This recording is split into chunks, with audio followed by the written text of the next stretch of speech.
distinguished representatives here from our government and also from civil society. I want to begin, though, as I think it would be only appropriate to do so, with Sharif Mansour, a prominent Egyptian activist, and I think it's particularly timely that he would be the person who would kick off this discussion about civil society. Sharif.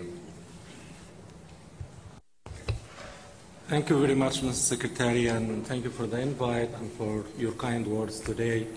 I was very much expecting that all these nice words would come, and I think, as you recognize, this is a change that can only attribute it to people in Egypt and Tunisia who proved that ultimately civil society is the change maker and the permanent partners for the U.S.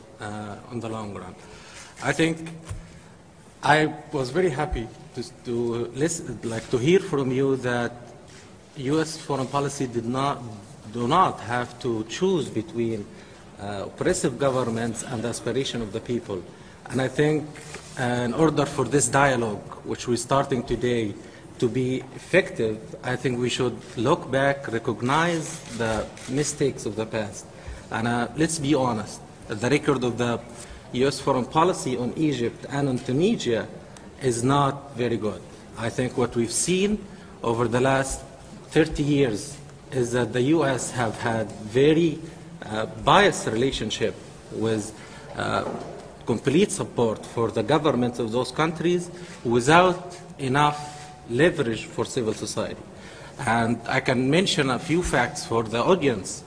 One of them is specifically the support, the U.S. aid support package.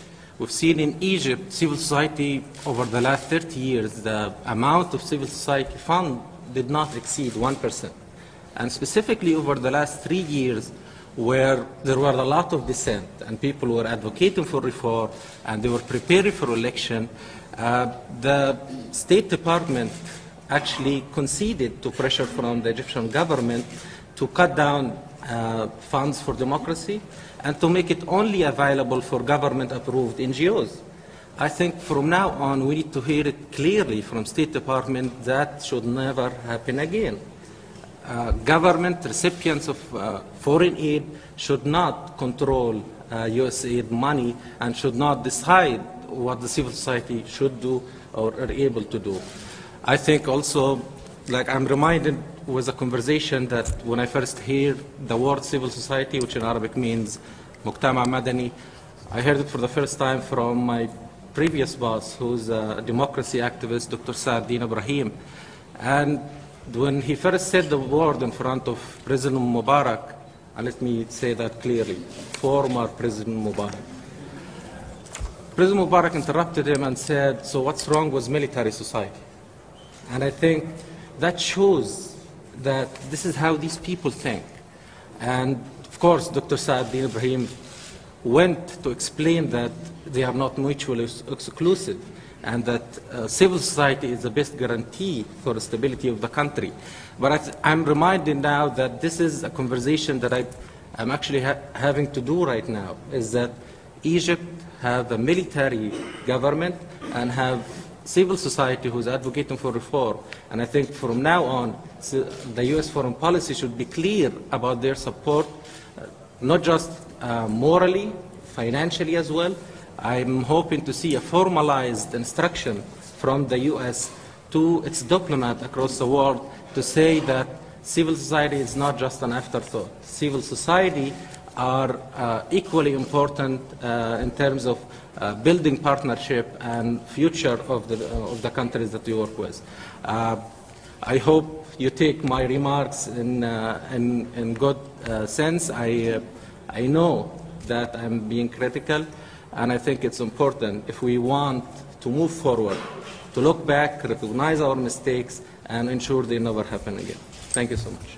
Well, Sharif, thank you very much, and I appreciate your remarks and the very clear commitment that you have to civil society and to a path forward in Egypt that will realize a best outcome for the people of Egypt. And we have given exactly what you asked for, the direction to all of our ambassadors to do what you have said last October when I gave the instructions to all of our ambassadors that they must engage with civil society.